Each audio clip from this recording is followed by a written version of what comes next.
Faders of the Lost Art. Hey, what's up, guys? Welcome to Faders of the Lost Art. I'm extremely honored and proud to present you guys my co-hosts, Ken Lewis, Bob Horn, Fareed Salamah, all greats, all giants, and very, very respected, very accolade endowed young individuals. So I'm proud to be here with you guys. Welcome to Faders of the Lost Art.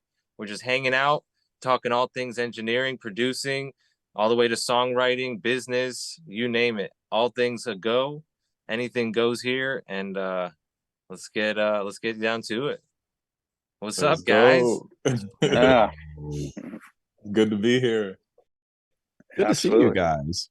Yeah. It's like the only time I ever get to see my friends. It's like on Zoom. And It's a I know, regular right? thing nowadays. yeah, life in 2023, I guess. Yeah. I almost look. I hated Zoom before, and I look forward to it now because I get to hang out with you guys. I'm like, Wait till it's in the metaverse with your VR goggles, and we'll just be 3D Nico, 3D. Everybody. We'll all be able to walk our avatars around our little padded rooms, and Exactly. we'll be all in the same room together. It's gonna be incredible. Oh, I can't wait. Before AI takes over, I'm really looking forward to it. But Yeah. Right. it's gonna be a Half-Life there.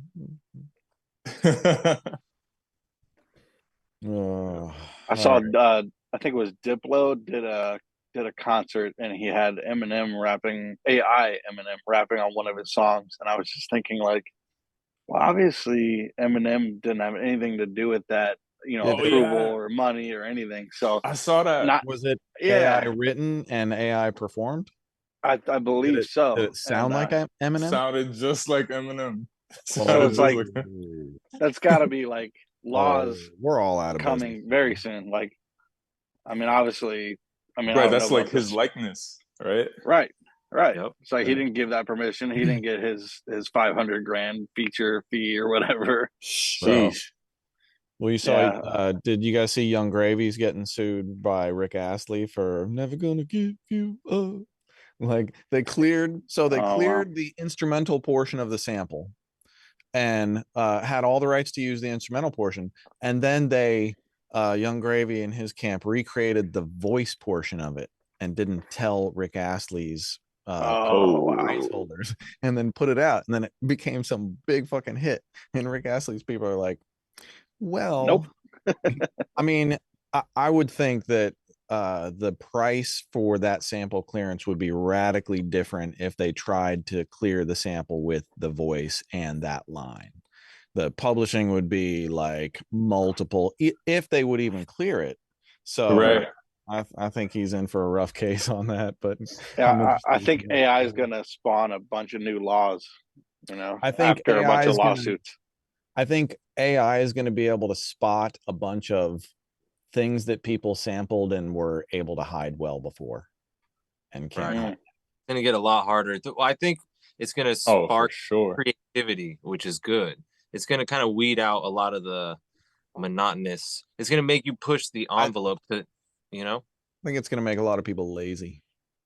That's true. Man, I'm just imagining like producers AI typing in the type of track they want, listening to it, and then ripping it off. And then no one ever knows where it came from. It's going to be so much worse than that. Like we were talking right before the broadcast. I think, why wouldn't the labels, whoever, just have AI create a whole palette of beats? Give me 100 Drake type beats. Give me and the AI will just spit them out. And out of the 1,000 it creates, some intern's going to pick 5 hot ones, and those are going to go into a folder. And they're going to rinse, repeat, and they're going to have folders full of shit. And they're just going to say, okay, well, you new artists can use any of these. And so any rights holders now, if we think they're not coming for our rights with AI, I think we all we'll see. Yeah, they can even do like they can analyze like all the major hits, and now that's only my opinion. Database. I'm not saying that's gonna happen. I was thinking my opinion. I was thinking with mixing, I don't know if safeguard is too strong too strong of a word, but if there was any safeguard, it would be that people can't help themselves wanting changes and adjustments. And so if you do a mix with AI, it would have to still be like if you could do an AI mix in Pro Tools, and when the AI is done, all the faders and effects are there. So that way, if you hear, oh, I don't like the reverb they used on the snare, you can then Right. adjust it after the AI. So maybe that, I don't know, it might be harder for AI to just do something Yeah, and I mean, someone accept it 100%. music is a taste driven thing, and you know, a lot of us say, you know, mixers get chosen and producers get chosen for their taste. You know, we've all got Right. pretty decent skill sets. So it's like, I personally, I'm banking and I'm hoping on the fact that, you know, computer algorithms can spit out every different combination, but it's up to the human to choose, you know, the taste, and the taste makers are still kind of going to have that forefront. So that's where I'm like, okay, That's cool. We'll that's be the all right. top of the food chain. Right. Top of the food chain ain't gonna change. People like getting in the same room and working with each other, and you know, this heavy hitter producer always loves having this heavy hitter mix for him every time. And I Right. think those relationships are not going to change at all. The mid to low level to indie level of things is going to be automated away. Which I actually think is a great thing, because lately we have so much more access to get indie folks out to the masses, to get, you know, your career really set in the music industry. As far as, it doesn't have to be a crazy hit career, That's but to be, the music industry is much more democratized due to streaming than it ever was. That's absolutely true. But it's also absolutely true that streaming is so ridiculously oversaturated with shit Right. that should just never come out. That the only way, if you are an unknown artist, to get your song in front of any listeners at all is to spend money, and right. usually not insignificant amounts of money. And so, and not only that, you got to do TikTok now, and you've got to do all of these things. So that's already going to set a bar that's higher than most people can do on most releases. And you know, hiring a mix engineer on top of that, when you can just use AI to give you close enough. I Right. think it's Well, I think it's I mean, coming for us. how many people use mastering AI already? You know, like I'm sure you guys know a lot of mastering engineers, you know, I mean, Yeah, probably for more sure. than I know. I know like one or two that are still working, but like, do you know if they've been affected by like AI mastering, like Lander? The top guys seem busy as Hey, hell. okay, all right, they're good, yeah. Yeah, they seem fine. Yeah. Yeah. But like you said, it's that lower tier, like the indie local scene that gets Right. affected. Right. Right. Because, you know, if Lander can give you 90 to 95% of what Sterling can give you, Yeah. and you're on a tight budget, well, you know, I understand that. Well, Yeah. I'm kind of with Bob on this, where they always want to change. So that's something that I've been finding a lot. At first, I was even big on the AI mastering train, and there's just something that I always wanted to change. So it ended up, Right. you know, Right. But with AI, eventually you're going to be able to tell it. right. AI learns Is really is fast. getting is Wherever getting we there. think AI is today, this time next year, we're going to be having a completely different conversation about AI. Right. And it's going to be like, you know, it'll have happened so fast, it'll just be normal. Just be like, oh, well, you know, you have like 10 or 12 or 100 different mastering options, and you can type in parameters, and you can type in characteristics of other records that you like, and Right. it'll take all of those details and it'll give you 10 different results, and you can just A, B, C, D, E, F, G through the results. And, you know, it's a longer Yeah. process, but it costs $5. And Right. so I'm an Yeah. optimistic pessimist. I mean, I just, you know, I just think through what the natural progression of where I think this stuff is going. Right. I hope it doesn't go there. I really hope it doesn't. You know, creativity is doomed across the board. Well, like, was it Colin Leonard has that? Yep. Is that who has the aria mastering? Yeah, Colin. Yeah, Colin. So Colin he's in McVoy. one room doing live mastering, and then his other room is essentially Yeah. AI. doing Yeah, he mastering. told me he was trying to put himself out of business. He told me that Wow. when he showed me Aria. I hope it But gets that. when I saw it was before the robotic arm. Oh, So really? like what's Ken saying, like I guess as technology advances, I don't know how close we are. I'm sure we're a few years from it, but I'm sure eventually we're gonna get to the point where it just dials in whatever the hell you tell it. You know what I mean? I remember being in a clubhouse room with like the head of Lander like 2 years ago, and him saying, Lander's gotten a lot of hate, and we understand that, but everybody thinks that where we are now is where we were a year or two ago when they first used us. And we've evolved, and we Right. evolve every single day, and our AI learns every single day. And where we are Sounds today better. is not where we're going to be a year. This is going to continue to get better and better and better as they feed the technology more sets to analyze. So good, great for users, that users have a lot of great tools. We got to be careful to make sure that we still find our income streams. So It's man versus machine. it's coming to that very quick. We're in So the speaking of Terminator the era. next income streams, Atmos is also a big kind of buzzword, a big thing that's going on. What's you guys' take on it? Where's it going? What's the best tech to get started if you're a young up and comer trying to get started in the Atmos world? What do you guys think? I think to learn it, buy the Dolby Atmos renderer and a pair of headphones and start playing. You don't, in order to learn Atmos, you don't need all of the speakers, but if you want to be a pro Atmos mixer, you really should be mixing on all of the speakers. The speaker translation very often doesn't translate to headphones. Right. Both need to. So, but as a young mixer, yeah, buy the renderer is like $300. That's all you need, and start learning. There you go. $300 get you in the game. Yeah, and Atmos is fucking amazing. Jeez, I think a lot of You're using the MTM iLouds, right? By IK. Right now it's Atoms on the LR, Okay. and IK all around. But Sick. I was literally just talking about IK. yeah, it's working for me. I think when my Studio A is done, it's probably going to be Atoms all around. Which Atoms? I've got A8H's in front of me, and I think I'm gonna go A7, whatever the newest plug in the Ethernet in the back of the speaker control A7 is. I think it's a V or something like that. That's gonna be, I think 916 will be all A7s. So Nice. Sick. I've got 914 rocking right now.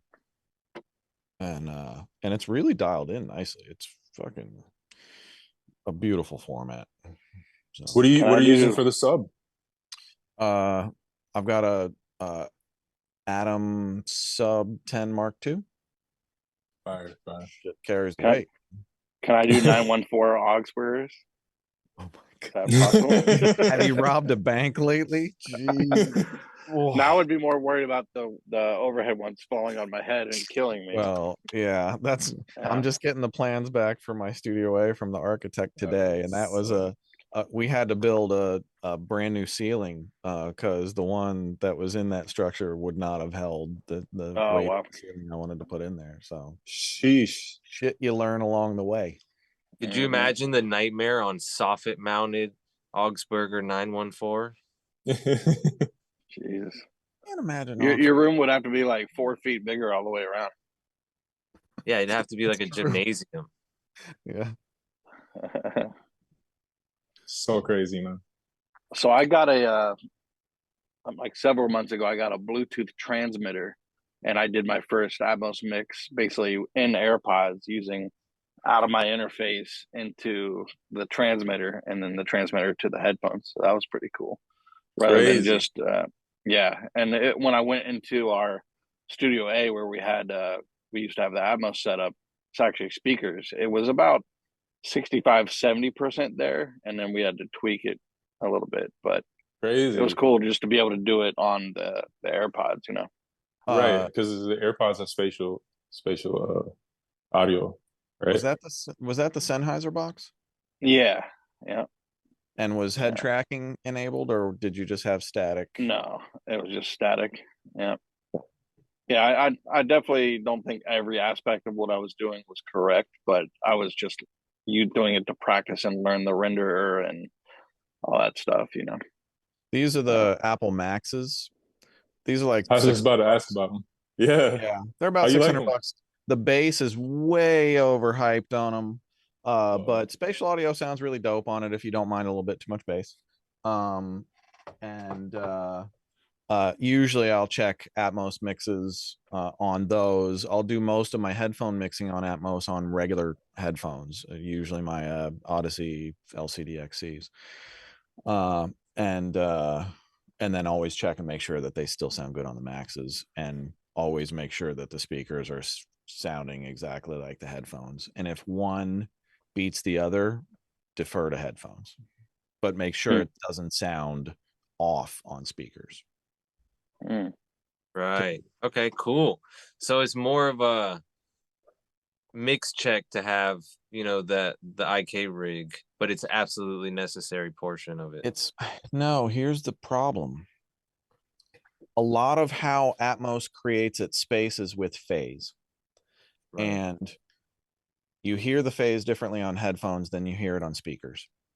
Right. And sometimes you make phase choices in headphones that sound killer in headphones.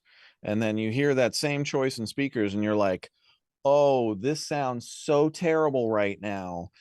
Everybody is going to hate this. And a lot of those mixes are sliding by because they're not being approved on speakers and they're just being thrown out. And I got news for a lot of people. Like, I've heard a lot of headphone mixes that, like, we can stream full Atmos here.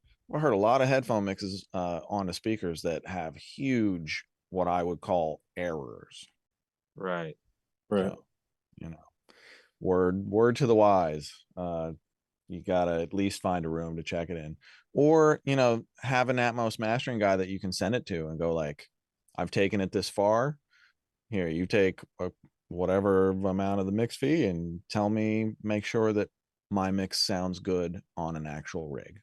Right. So is there a common thing that an engineer would do that would create those problems? Yeah, try and put things in the middle of your head, which is a fun thing.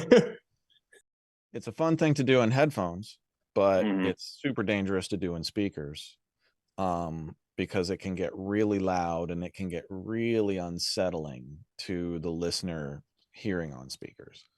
So you have to find the balance and make sure that everything that you're doing that sounds great in headphones doesn't sound bad in speakers. It's more of like, again, the default would be to headphones. You just need to make sure that nothing is like, whoa, didn't hear that in the headphones, shit, because there's a lot of phase stuff that could go wrong. Speaking of and stuff like that, what's your take on tuning an Atmos setup, and how crazy do you got to get with it, or do you want to get with it? Right now, it's been SonarWorks has been saving us. You know, I got these new Atom speakers, and I'm not even using the Atom calibration because they don't have any sub calibration. So I can calibrate my LRs in front of me, but they don't touch the sub. I'm like, how does that work? So, but SonarWorks, hats off. They have an Atmos, same microphone, and it dials this room in great. Wow. Yeah. And I've sent out dozens of mixes that have been listened to, and, you know, the high end rooms approved by labels and shit. And, you know, it always comes back fine. So speaking of like advancing, they're definitely a company that I think has gotten way better over the years, and they're coming out with new cool shit every time and updating their stuff. Yeah, SonarWorks. Yeah, you're right. They've been around forever.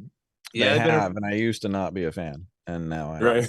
Same. That works. Yeah, I use SonarWorks all the time, so I'm stoked. I didn't know they had a surround setup, so that's dope. Me either. That's crazy. It's super easy, and they they don't try and just I guess probably just like the stereo, they don't try and lock you into a pinpoint, you gotta sit here. They do a whole measurement of the mix area so that if you're moving around a bit, you don't really lose the essence of your mix. You know, it's surround, you lose a bit of it even forward and back, but you're Right. pretty well centered. Yeah. No, their stuff is great. Their shit is on point. I definitely think they stepped it up, and it's easy. It's I always tell people it's like iPhone software. It's kind of stupid proof. You just have to hit next. I love that. I just have to tell my assistants to scope the room and it's done. That's Dude, that's even better. Brilliant part. But I have done it once myself. It's super easy. Yeah, it's rad. What else is going on? We got some crazy TV stuff going on. Some Faders of the Lost Art situation happening. I love the name of the new podcast. Yeah. Was that a Big Lou suggestion? I can't I remember think who so. came up with that. He threw out like 30 and that was Yeah, one. if that was a Big Lou, shout out, brother. Faders of the Lost Art. That was brilliant. As soon as I heard that, I was like, double entendres all over the place. Yes. Yep. Okay. We're in. So yeah, love the new names. Great being on a podcast with 3 other great guys in this industry. That's gonna be a lot of fun. Yeah, man, I'm stoked.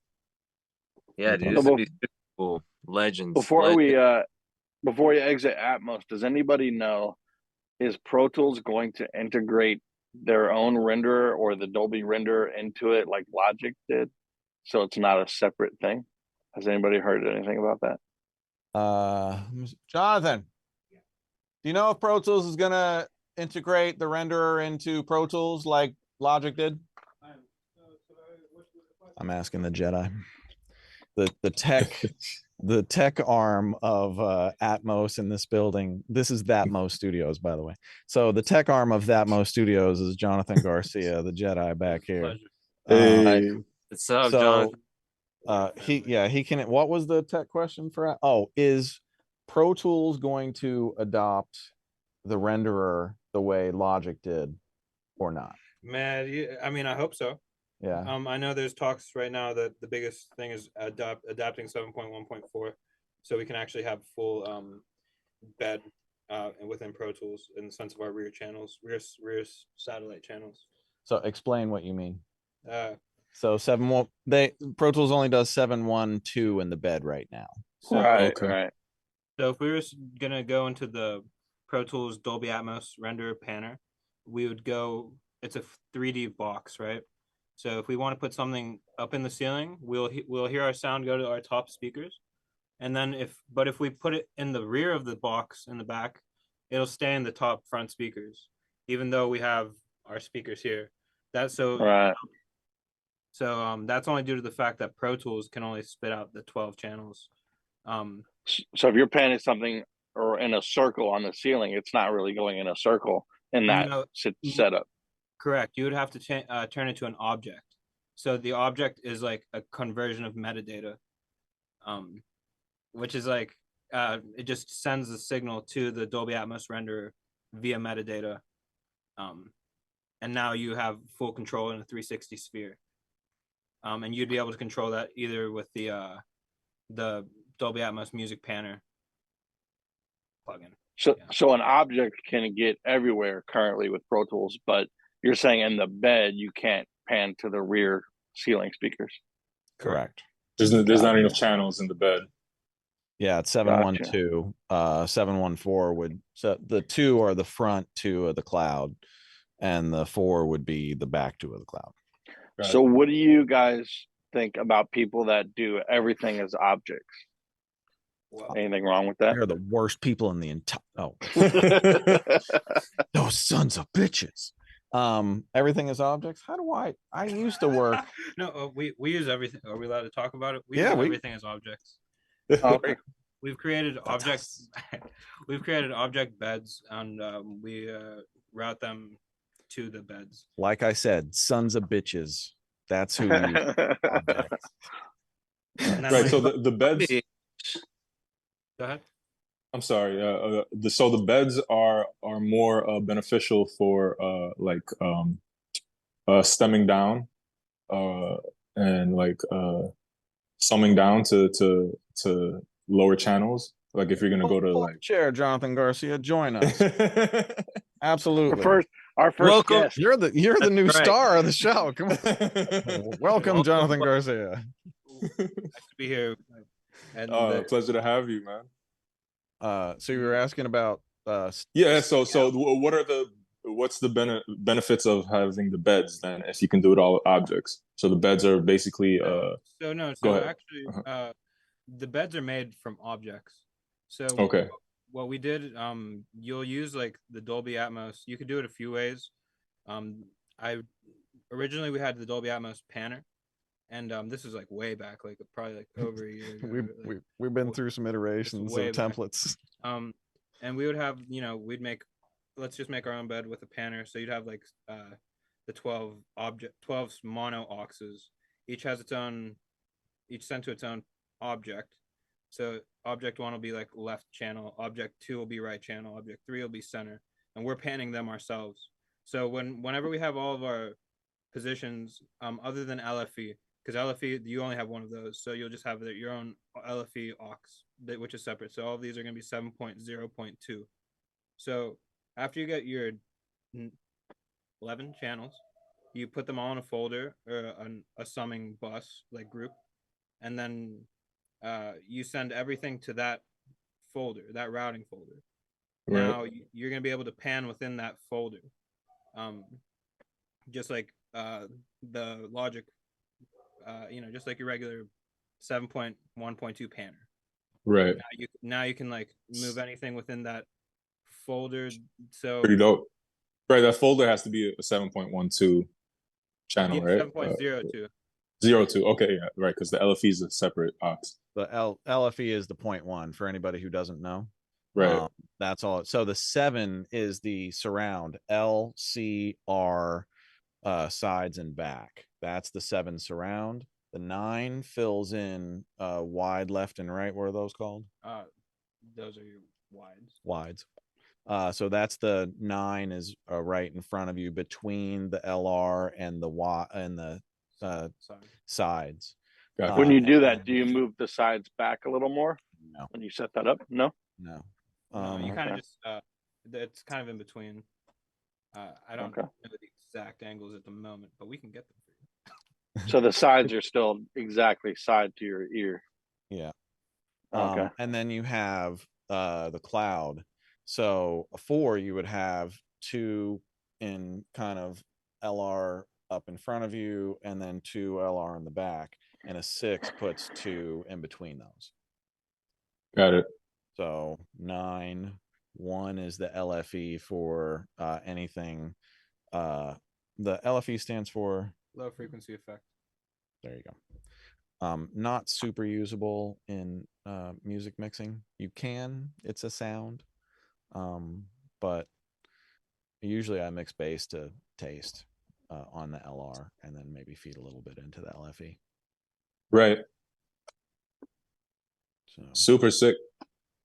Yeah, we just fucking went super nerd for anybody who isn't into Atmos. Deep. Sorry, we lost you at the 4:30 mark, but anybody who's into Atmos, which is pretty much the future. I mean, hopefully, right.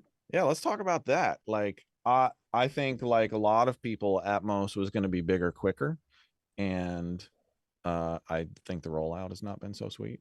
So I'm well, I think they've got to fight the old stigma of the tried instead of tried and true, the tried and failed. So Blu-ray disappeared, and a lot of the old, I guess I forget, surround or whatever they used to call the Dolby stuff, kind of just fizzled out. So it's like a lot of people are kind of like holding their breath, waiting to see if it's really going to make a mark before they kind of invest so much time and money. Right. But it doesn't seem like indies are in it at all, but the labels have been incentivized by Apple to create content in it. Right. That's the only reason content's getting created right now, I think. So right. So there has to be like a full circle sort of push. You know, it's like if it's just like you said, just incentives one way and there's no like real reward full circle, then even maybe possibly like you said, an incentive for indies to get into the space, it's just going to be an uphill battle. It's been an uphill battle, but it's a quite interesting one, to say the least. For I feel sure. like it's here to stay because Apple says so. Very And true. who's bigger than Dolby? Who's going to come out with a better surround system than Apple and Dolby? I mean, it feels like it's here to stay no matter what. Question is, where does it go, and how quickly is it widely adopted, and things like that. And who knows? I think I'm hoping maybe that with the headsets that get smaller and smaller and feel like realer and realer, like you're in the metaverse, when they start having concerts in full Atmos and you can experience it from different parts of the stage and walk around the sound and people can hear things the way we're hearing things and experience them in that way. I'm hoping that's going to be one of the bring them back game changers for anybody who like heard it once and was like, nah. Right. I feel like the VR goggles, they have like physical space to like put some transducers in different places, like on the headband. Well, anything Apple now is full Atmos in the audio delivery. So you can expect those, whatever Apple is cooking up is going to sound like you're in it. Whatever we're hearing in headphones is probably going to be way better in the what are those Oculus style things? Oculus, yeah. And they're also in some of the new Teslas too, right? And like some of the newer vehicles. Yeah. The Atmos. Oh yeah, I think BMW is the third one as well. And Cadillac is another Cadillac, nice. Yeah, the SUV. It's starting to come. Yeah. It's still for the niche and who Justin Gray theorizes that when Spotify adopts binaural, is that his theory? Yeah, it's a really good one, and it's a very valid. So is that basically it? When Spotify adopts the binaural format for streaming, that could be an Atmos game changer, because Apple streams the ADM, which is a much more data heavy file, harder to create. You got to be much more savvy to get all the wheels into motion. But a binaural wave, you can just send that out and plop it wherever the binaural wave button goes, and you're done. So yeah, I mean, it's all about the end user, the consumer, and that's why like 5.1 music failed, because in a theater you can have 5.1 in your movie theater, no problem, but you can't expect a music listener, he's got his 5.1 and the center channel's disconnected and the rear left surround, the speaker cable got chewed on by the cat, and the left one, it's on a milk crate, and all of a sudden you don't hear the vocal. Right. But with the Atmos stuff, people can just hear it with no effort, and I think that's why Atmos will stay. Well, it's also streaming. I mean, Surround has never streamed on any format ever before, and Apple Music has made a huge investment into streaming Atmos. So I think streaming is here to stay. All of their products are servicing with Atmos already. Products that they're designing now are gonna have Atmos. What I really want to see is playback beyond headphones. Like so far we have Sing speakers, which are incredible, but I really want to see Atmos playback. That's when I'll really be convinced. Right. No, someone was telling me they got I don't know how accurate the sound is, but they have a sound bar for their theater setup that's Atmos, and I'm like, really? How?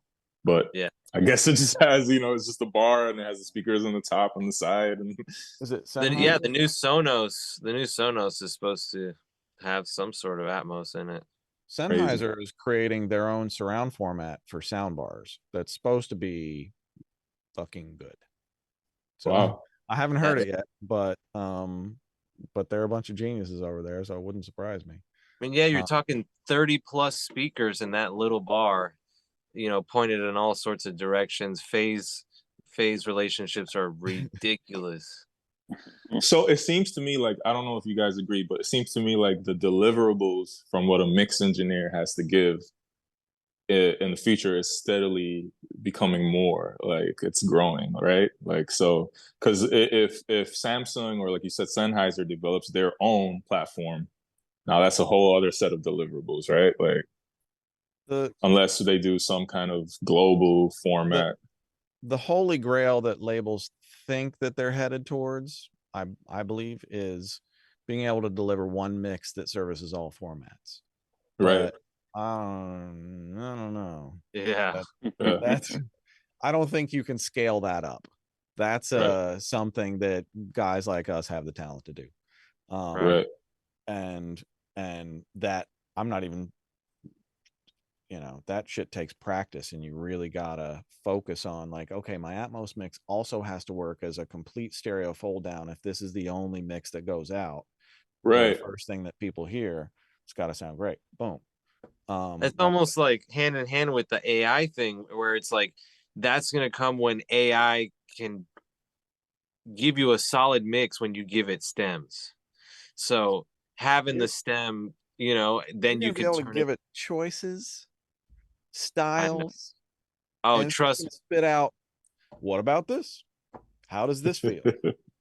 Oh, you don't like that one? Well, if we change the bass to this completely different bass sound, a picked bass instead of a synth bass during the mix. Yeah.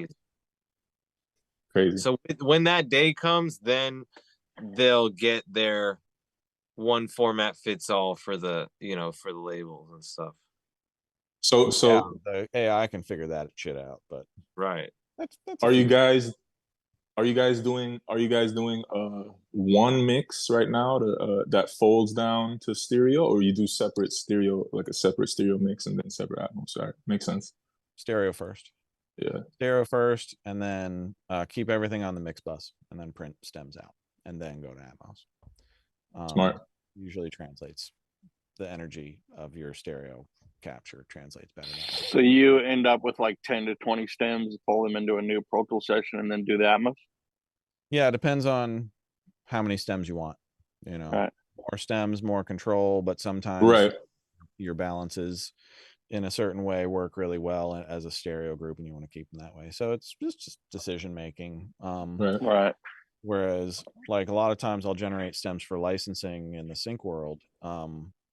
And that's a different approach than mixed stems after the song is delivered, is a different approach than Atmos stems for surround. So it can get a little monotonous, but you find enough overlap that you don't have to create too many. Are you using Bounce Butler at all? We tried. Dude. No. It's a little glitchy. I used it, but I definitely had to backtrack and like correct a few things. I've heard there's definitely a method to the madness. Let's say you guys a little bit of figuring out to do. For sure. It's not quite what I call iPhone technology. Automated. Yeah, just hit the next button. I think it can only do all stems, and I need like specific groups. Yeah, it's the most successful people I've heard using them have to go into their mix, or they kind of have to retemplate in a way that it's, so retemplating saves them more time than having to print. Of course. I wonder if it changes their mix style for better. No, I think it's the same. It's the same. It's just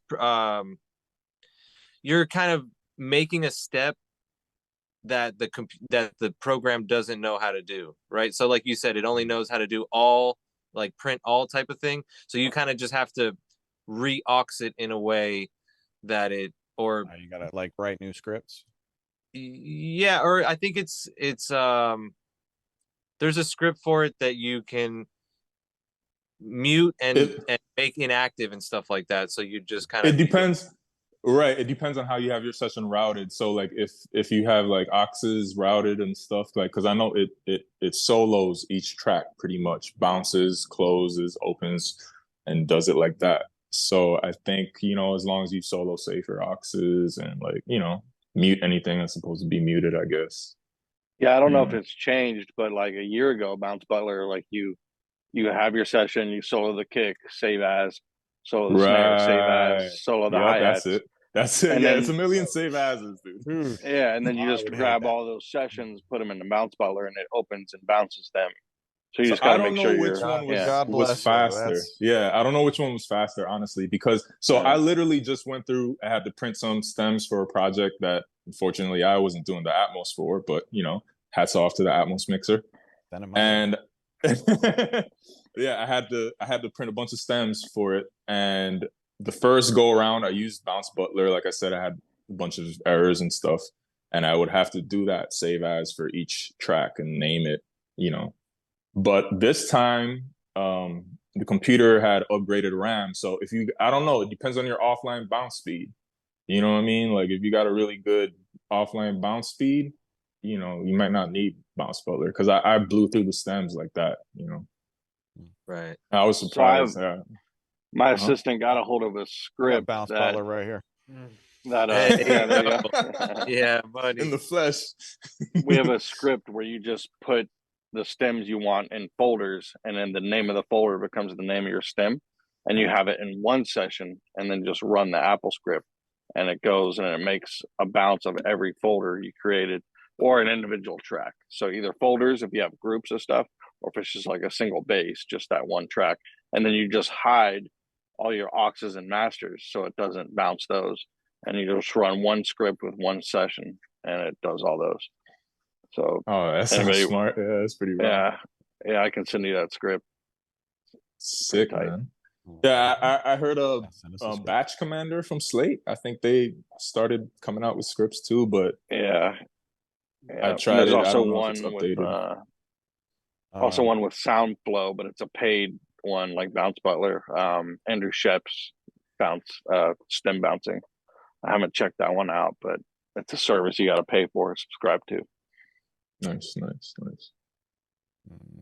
Yeah, it's tough. It's like, how do we bridge that gap? It's like, do we need it or not? Is it worth it? All that stuff.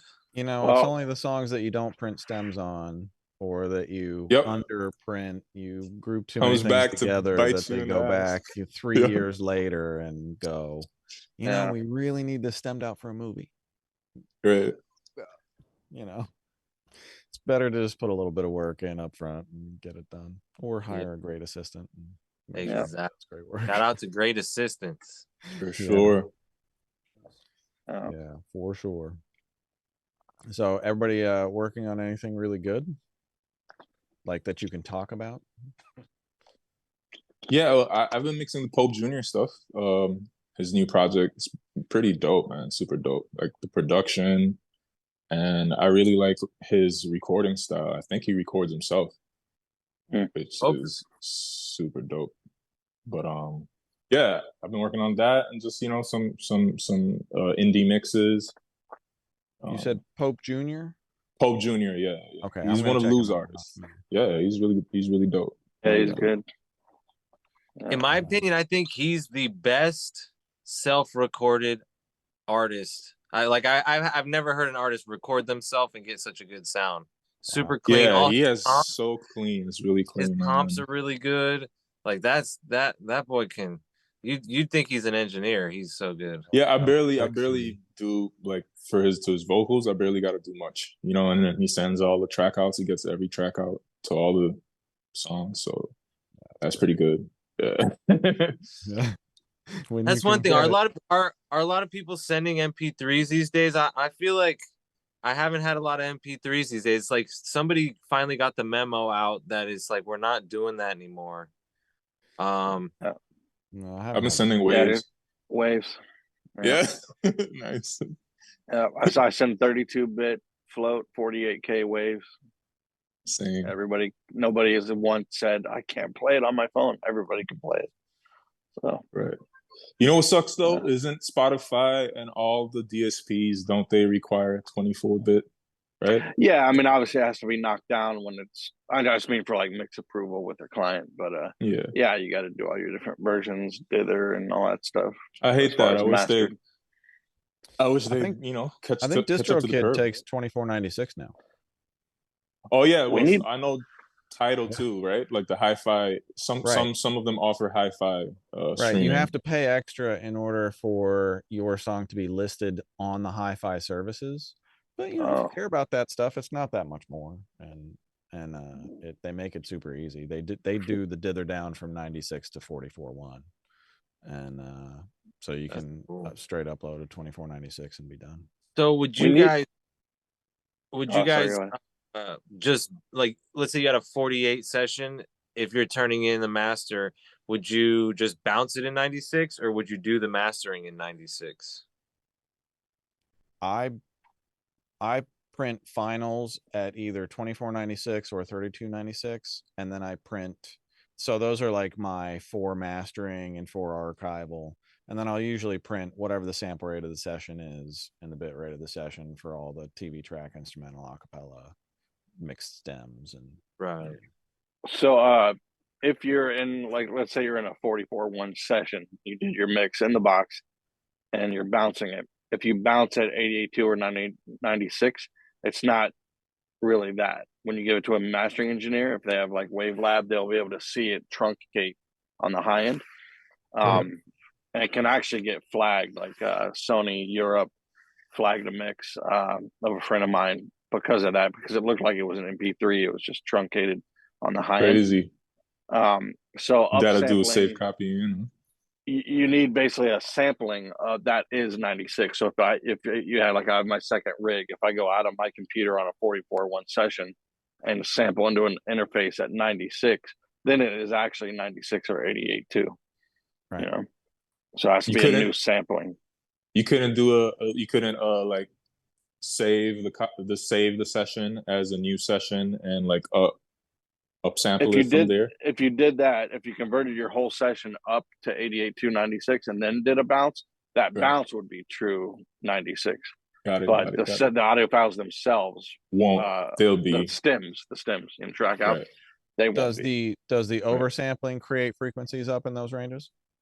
I don't know what a couple mastering guys have told me is that you have to impart some kind of harmonics up there, which analog gear will do. So even if you ran through a piece of analog gear with no settings and then did a new sampling, you're going to get, that benefit. But if you just take a wave file and convert it to 96 when it was 48, nothing happens benefit audio wise, and it could get flagged if anyone's paying attention. But interesting. yeah, Does anybody know what sampling rate you must work at in Atmos? 48, right? Only 48. Yeah, only 48. Yeah, only one. Wow. So if you're printing stems for Atmos, they got to be 48K, or whoever's mixing Atmos will convert them. You need like an emperor of the audio world to just demand, like, this is the standard, this one format. For sure. Bam. And you're not allowed. I thought the AES was that, man. I don't know. Right. I don't know. Yeah. You did your session and you did your session at 16-bit. That's illegal. You're fine. That's what we need. That's what we need. That's a great topic and segue. You guys do a lot of work with Korean artists. Yeah. Is there any sort of like translation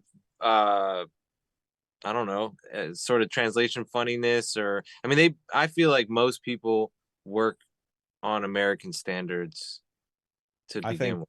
They typically work above American standards. I mean, noticeably. Like the sessions come in immaculate, everything's labeled well, categorized well, there's no real guesswork, you've got a good rough mix, they're guiding you to a result. And typically, in my experience, there's an A&R person or somebody who is a fluent English speaker who can translate the creative desires of the client and help you through mix revisions. So right. it's not much different. Right. Do the sessions usually come in Pro Tools, or is it stems or Pro Logic? Tools or stems? Yeah. What about you, Bob? I've never gotten a Pro Tools session from Korea. I always get WAV files in nicely organized folders, and nice. The Asian stuff in general, Chinese, Korean stuff, it's all just it's a joy to work on. It's like just the process, the professionalism, it's all great. But So far, yeah, as far as translation of sessions or files, it's all the same stuff we do. If and they take pride in their work for sure. right? Yeah, I think Amazing. early Loudness on, and and it's all pop radio loudness, you know. I've never yeah, heard any Asian client complain about not being loud enough, but I'm also striving to get as loud as possible. So I guess that just means I did okay enough for them, you know. I had one time Hitman from BTS asked me to. I was mixing this really beautiful orchestral song for them, and you know, it's a pop song, but it had a big orchestra on it. And Hitman is like, just make it as loud as possible. I really want it loud. So I made it as loud as I could without any distortion. It was crystal clear, and it was. And he's like, "You were right, too loud." Turn that shit down and make it musical again. That's, you know, honestly, Jonathan and I were talking about that earlier. One of the beauties of K-pop, and I think one of the reasons it's caught American ears, is because a lot of times it's a lot more musical than what American artists tend to be throwing down. Right, And right. you know, there's certainly a ton of the straight up pop stuff, but there's a lot of more musical stuff. So Fire. Yeah, I and dig it. there's What do you guys think is like the next genre to be like dominating K-pop, K-pop? it's here. It's gonna be the next. Yeah, I mean, Afrobeat's pretty solid right now. Yeah, it's definitely the intensity of what's going on is definitely slowing down. A lot more R&B, I think. A lot more in your feelings and your emotions kind of thing. I'm feeling that. Yeah. Well, another thing about Korea is that there's just an insane amount of music and artists happening in a size of a country the size of Missouri, but with a population only 10 million more than California. It's 50 million people. And there's just Crazy. imagine if all our music came from Texas. How much music would it be? It wouldn't be that much music, but they crank out tons of stuff all the time. And it's like, I went to Ireland one time, and everywhere we drove around that entire country, everywhere we went, if we heard a singer, they were the most beautiful singer you ever heard. And you realize that some countries, music is just more a part of the culture than other countries in growing up and in family and settings like that. And Ireland is one of those. It's hard to find a bad singer in Ireland. I think Korea is probably emerging as that as well.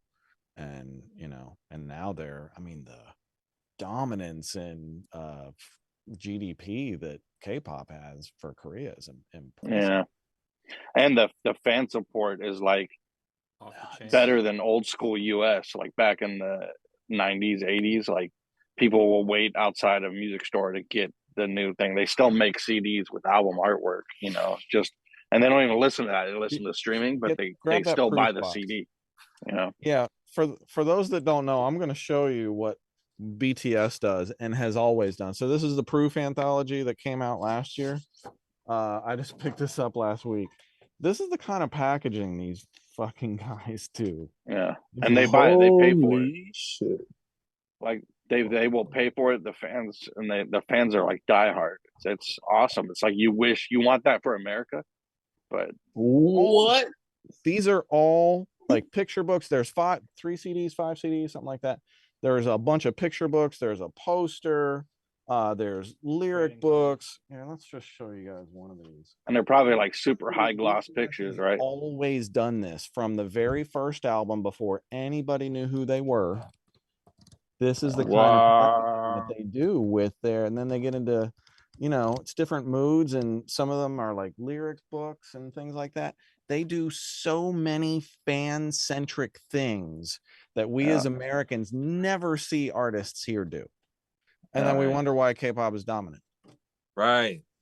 That's why the fans are so loyal. Turns out fans like to be appreciated. Yeah, when you have a K-pop song come out, if you go to YouTube the day after, you'll probably see tons of reaction videos to their music video. Where here you'll see 1 or 2 reaction videos to an artist project that came out. I'll tell you, I got to see BTS at the Newark Arena in I think 2019. I was finishing up mixing RM's mono solo album, and the next night they're playing Newark Arena, and I go sit next to P Dog in the 2 best seats in the house, and it was all moms and teens and preteens, and in between songs, the screaming was way louder than the PA during songs, which was loud enough to the point where it was deafening with my earplugs in and painful from the screaming. The fans are the truth. It is. I've never seen anything like it. I was so blown away. I was like, wow, holy shit. It was impressive, I gotta say. And the concert was great too. I gotta hand it to him. The concert was fantastic. Who knew? Wow. How many labels do they? Is it like one main label that does most of the K-pop stuff, or is it a bunch of different guys? It's a handful. There's definitely, yeah. Who are some of the biggies, Bob? So SM, YG, Big Hit, of course, is BTS. What else is there? What's that? Avex, JYP. Yep, JYP is the classic one. You said SM, right? Yeah. Who's the another one that I'm forgetting about? But yeah, there aren't all that many of them. Seems to me like they operate more like the original older style labels, like, you know, with the artist development, right? Like, and they got a team, like just you know, Hitman cranking is out like stuff. Barry Gordy, man, straight up Barry Gordy. I gotta show off my soju. Hey. Oh wow! Sorry. What is this? It's soju. It's like a limited edition soju from over there. That's another thing. That's a liquor. The artists appreciate. I'll get. Yeah, it's Korean. It's Korean vodka, basically. All right. Wow. Yeah. No, soju is the truth. Yeah. Soju is delicious, and I don't even drink. They drink it like crazy. All right, next BTS song I got coming out, I'm gonna have some soju. There you go.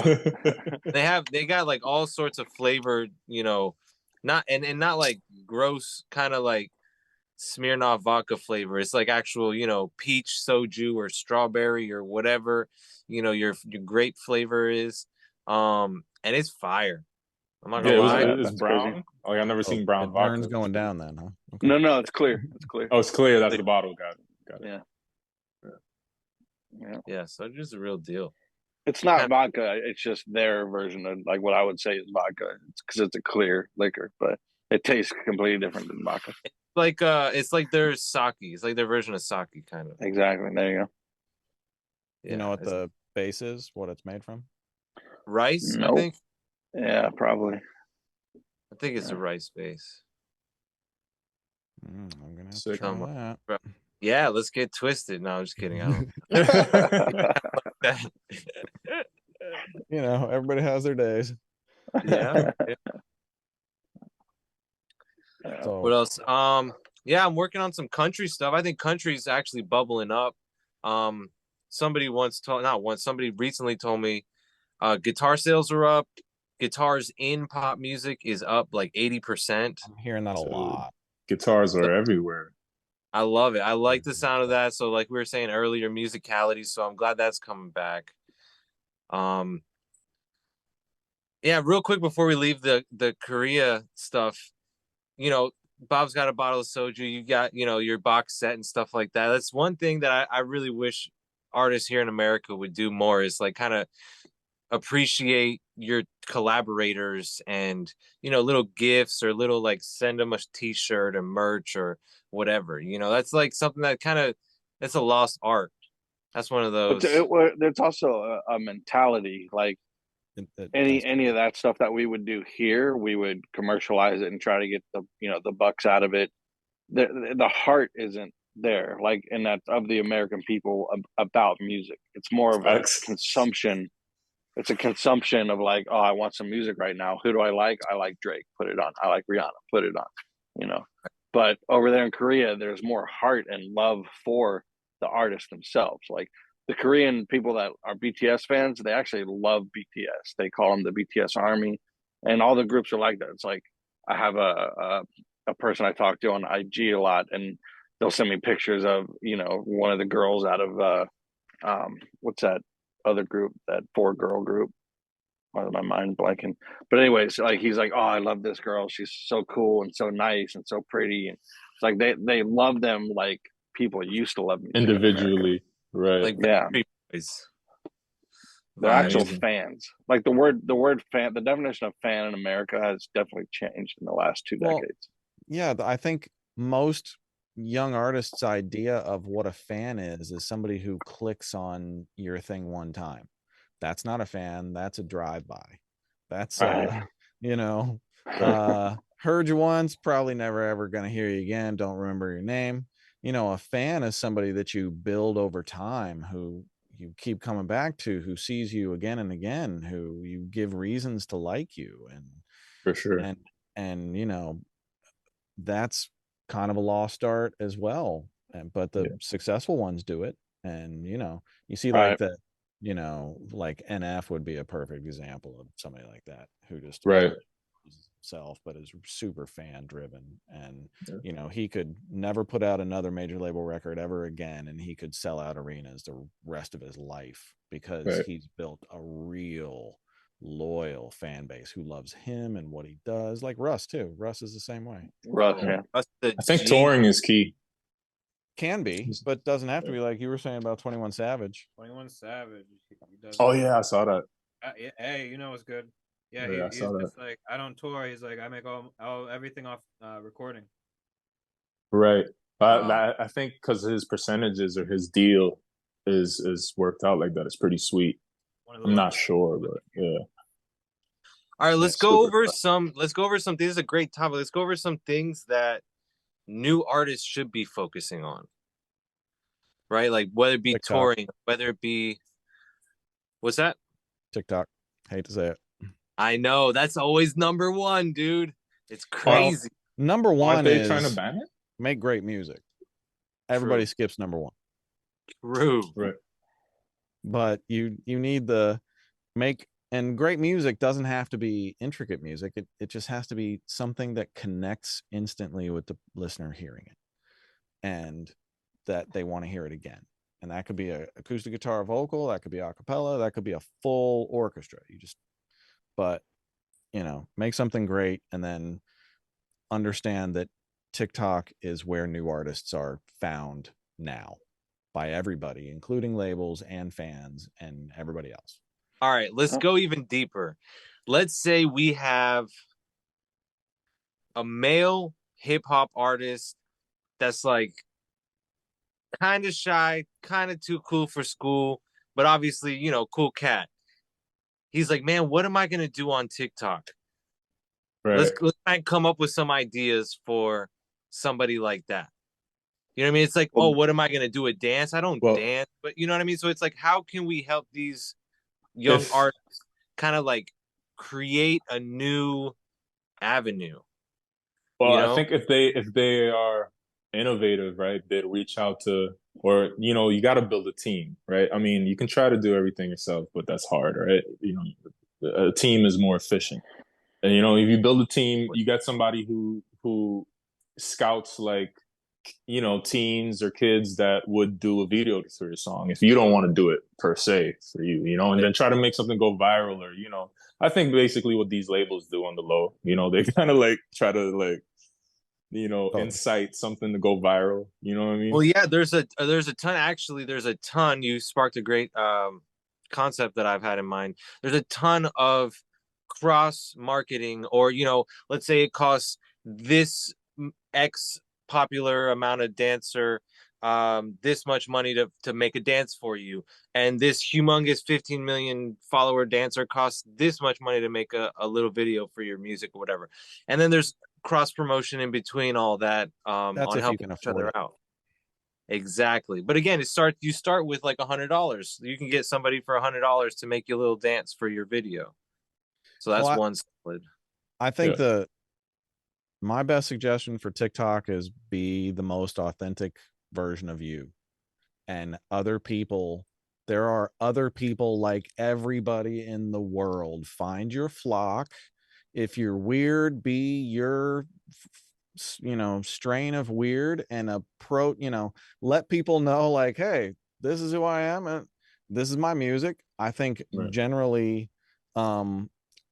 people want to feel like they know you, and people want to feel like they are not being served up something fake. Yeah. I think that's the key for social media. So don't be hiring no kids to do dances for your shit if you're not a dancer. Or choreograph it or something. You know what I mean? You just want to be a part of it. Just show your process. Do a fucking stupid dance. Right. Hey, I'm gonna do a dance for all the people who don't know how to dance. Dance along with me for the next 3 minutes. We're gonna. You got to be more than just the voice on the song. You got to be more than that. Like there's this. There's a lot of artists where they'll have a video that's kind of comical or just interesting to watch, like something funny, like a skit, but it involves like a good 20 seconds of the song. But because you like the skit and you like him and you like or her and you like the song, you're going to go find the full song once you get off that TikTok, So just having something more that'll rope them in than just, okay, I hope they like my voice when they hear that song, and it's just artwork or just the album cover art playing on a TikTok. Like that's boring. It's like, if I have something fun to watch, then I'm gonna hear the song just because it's playing in the background. Yeah, I mean, there's a guy in Jersey, I can't remember the singer songwriter, but he posted up a song on TikTok, and he was in his backyard in a snowstorm in a t-shirt with his acoustic guitar playing his song, and it translated great, and it made the most interesting thing, and the setting was perfect for the mood and the delivery of the song. And it's that kind of like thought out process. This is the song, this is what it means to me, this is who I am, let me put together something that really speaks to people instantly. And you're not an artist now, you're an entertainer, fortunately. I'll give you guys an example. Connor Price, he's a rapper out of Toronto, and he has these videos. He's got on Instagram, he's got like 1.4 million. I'm not sure what he has on TikTok, but he does these videos. He's a lot of different videos, but one of them is where he has this globe and he spins it, and he always says, we're gonna let the globe spin, and wherever my finger lands, we're gonna find an artist and record a song with them. So he'll spin it, and then he just taps it, and he lands fingers on India. So he starts Googling Indian artists, finds someone, sends them a track with an open verse. They send it back, and then he plays the whole thing, and you hear the song, and you hear the guest artist, you hear him, and it's a great thing to rope you in. And that's just one of his techniques. Then he's got funny videos to display songs, and he'll do the same song in like 4 different skits. So you get that song over and over again, but a different skit, so that you're not. It's not like I gotta convince these people to click on my same post 4 times to hear the song. No, they're gonna get it because they follow you as a personality, and by default, they'll hear the song. There's all sorts of different slowed down version, but to a different vibe video to it, a sped up version to a different, like there's all sorts of fan engagement shit that you can do if if you're serious about artist building. But I think the key is like remembering people are just like attention short right now. They just gotta keep feeding them. You gotta keep feeding them content. And kind of tying everything together, that artist building is your ticket in the door. It's one fan at a time, one person at a time, one engagement at a time. You build your core super fans, and that kind of is what projects you into the next level. It comes with like you said, Ken, being genuine, and like you said, Fareed, just engaging them and just constantly giving them something new. And then Bob, you were saying this guy Connor Price's release schedule is insane. Is on top of all all the different variety, he so systematically releases his stuff for the song. He kind of teases it in the right way, releases the song, and then post does other videos to switch it up for that same song. Then comes in the next song, and he kind of starts teasing his next idea, etc. Like, man, I tell so many people to look at Connor Price as a reference. He is literally fire. Yeah, I love every one of his songs, but I usually listen to the full song like weeks later. I'm like, oh, let me go hear the whole thing now, and then I go and listen to it on Tidal or whatever. But another thing that I think is a lot of people forget about is becoming big in your hometown is still a viable thing, because it can get you on local radio, which can then transfer to other stations picking you up, you know. So building that fan base locally is important. Even as simply as like, if you have an A&R guy come out to see you or girl, and you can pack a room, that is a hugely influential difference between playing to an empty room in your hometown with an A&R person and a full house. There's just no comparison. So and that goes for online too, you know, how you can pack your presence, not stuffed robot presence, but you know, how you can lead an online presence, or can you, what is your online presence looking like, what's your engagement, etc., etc. Of course, we've all talked about this before, but it's the same thing. If you've got an A&R coming to look, you can't be sleeping on any of this. Everything has to be immaculate down the line. And don't buy followers. That actually works against you. That's not right. For sure. Bad That's idea. Not a good look. Bad idea. It buries you algorithmically. Yeah. And the A&R people, when they're considering artists, they have algorithms to detect that bullshit, and they will sniff it out. I mean, yeah, and you can just tell, like, you if you have 196,000 followers and you have like 5 comments, or like, you know, or 2 comments, like, what's going on? You know, where's your engagement? You know? Yeah, I'm sure all of us have spotted that was clearly bought. Okay. Right. Yeah, I heard an A&R person actually last week say they don't care about your follower number. They look at your comments. They like to see paragraphs. They like to see how many people said something meaningful. That's what they look at. Yeah. I think a few artists dropped and their followers were like in the millions, and their projects still flopped. So awesome of that. Ooh, wow.